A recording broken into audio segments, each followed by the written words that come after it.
नमस्कार दोस्तों। आज के वीडियो में हम बात करने वाले हैं डाइड्रोजेस्ट्रोन टेबलेट के बारे में, जो कि मार्केट में डुफास्टोन टेबलेट के नाम से पॉपुलर है। आज हम जानेंगे कि ये टेबलेट कौन सी कैटेगरी की दवा है, इसके कौन कौन से पॉपुलर ब्रांड नेम मार्केट में आते हैं, इस दवा का उपयोग कहाँ कहाँ किया जाता है, इसके क्या क्या साइड इफ़ेक्ट है, इस दवा को कितनी मात्रा में और कब लेना चाहिए, और इस दवा को लेते समय क्या क्या सावधानियां रखनी चाहिए। तो ये सभी बातें जानने के लिए वीडियो को पूरा देखें, जिससे आपके सारे कंसेप्ट क्लियर हो सके। अगर आप चैनल पर पहली बार आए हैं तो चैनल को सब्सक्राइब कर बेल आइकन अवश्य दबाएं, जिससे नई नई जानकारी आपको हमेशा मिलती रहे। तो चलिए यहाँ से आज कुछ नया सीखते हैं।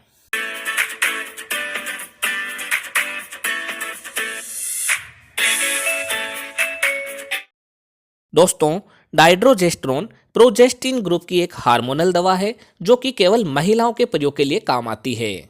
ये दवा फीमेल इनफर्टिलिटी यानी कि बांझपन, मेंस्ट्रुअल साइकिल के दौरान होने वाले पेन यानी कि दर्द, endometriosis, amenorrhoea, abnormal uterine bleeding या फिर प्री मेंस्ट्रुअल सिंड्रोम में यूज की जाती है।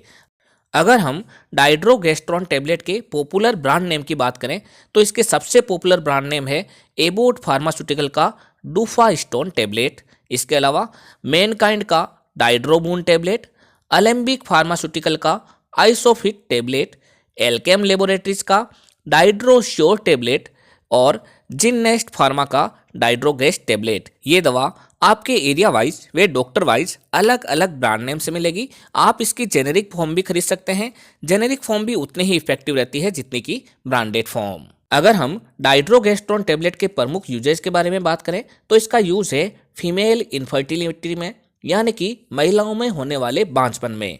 अगर कोई महिला प्रेगनेंसी कंसीव नहीं कर पाती है तो उस वक्त महिला की कंडीशन के हिसाब से डॉक्टर इस दवा को प्रिस्क्राइब कर सकते हैं। अगर किसी महिला की एंडोमेट्रियम की लाइनिंग वे एंडोमेट्रियम की थिकनेस सही से नहीं बनती है और कई बार कंसेप्शन फेल हो जाता है, यानी कि महिलाओं को ओवुलेशन तो होता है, एग रिलीज भी होता है, एग फर्टिलाइज भी होता है, पर वो इम्प्लांट नहीं हो पाता है, क्योंकि एंडोमेट्रियम की थिकनेस अगर सही नहीं है तो जो बच्चा आकर के चिपक कर ग्रो करने वाला था वो इम्प्लांटेशन फेल हो जाता है। तो उस कारण से महिलाओं को नेक्स्ट मंथ फिर से पीरियड आने लगता है, वह बच्चा कंसीव नहीं हो पाता है। तो एंडोमेट्रियम की थिकनेस सही करने के लिए इस दवा का उपयोग डॉक्टर द्वारा किया जाता है। दोस्तों, इस दवा का अगला उपयोग मिसकैरेज को रोकने के लिए किया जाता है, यानी कि अनचाहे गर्भपात को रोकने के लिए किया जाता है। साथ ही अगर किसी महिला में मिसकैरेज हो चुका है तथा साथ ही कुछ मेडिसिन चल रही हो तथा बार बार उसका गर्भपात हो रहा हो तो हैबिचुअल मिसकैरेज जिसे हम कहते हैं, उस समय भी ये टेबलेट डॉक्टर द्वारा महिला को प्रेस्क्राइब की जाती है। इससे महिला को बहुत ही अच्छा फायदा होता है। इसका अगला उपयोग है डिसमेनोरिया में। जब महिला को पहली बार पीरियड शुरू होते हैं उस समय उसे पैर में, पीठ में बहुत ही ज़्यादा दर्द रहता है और अनईजी सा फील होता है। तो उस बीमारी को ठीक करने के लिए भी ये दवा डॉक्टर द्वारा प्रेस्क्राइब की जाती है। इसका अगला उपयोग है एबनॉर्मल यूटेराइन ब्लीडिंग में, यानी कि महिलाओं में पीरियड्स टाइम के अलावा ब्लीडिंग होना, जिससे कई कारण हो सकते हैं, जैसे ओवुलेशन की प्रॉब्लम, गर्भाशय में लाइनिंग का बनना, गर्भ निरोधक गोलियों का कोई साइड इफेक्ट हो। तो अगर ऐसी एबनॉर्मल ब्लीडिंग हो तो ये दवा डॉक्टर द्वारा प्रेस्क्राइब की जाती है। साथ ही अगर किसी महिला में मासिक धर्म नहीं हुआ है, यानी कि पिछले 1 से 2 माह तक पीरियड नहीं आ रहे हैं, तो ऐसी महिलाओं में डॉक्टर द्वारा डाइड्रोजेस्ट्रोन टेबलेट प्रेस्क्राइब की जाती है। इसके अलावा इस दवा का उपयोग इरेगुलर मेंस्ट्रुअल साइकिल में, पेनफुल ब्लीडिंग में, प्री मेंस्ट्रुअल सिंड्रोम में और मीनोपोजल हार्मोनल थेरेपी में भी किया जाता है। दोस्तों, इस दवा का उपयोग हमेशा अपने डॉक्टर के प्रेस्क्रिप्शन के अनुसार ही करना चाहिए, क्योंकि अलग अलग कंडीशन में इसको अलग अलग ड्यूरेशन के अनुसार और अलग अलग डोज में दिया जाता है। इसे हमेशा हर दिन एक ही समय पर लेना चाहिए। अगर हम इसकी कॉमन डोज की बात करें तो 5 मिलीग्राम या 10 मिलीग्राम की टेबलेट दिन में एक बार दी जाती है तथा बहुत ही ज़्यादा ज़रूरत होने पर दिन में 2 से 3 बार तक भी प्रेस्क्राइब की जा सकती है।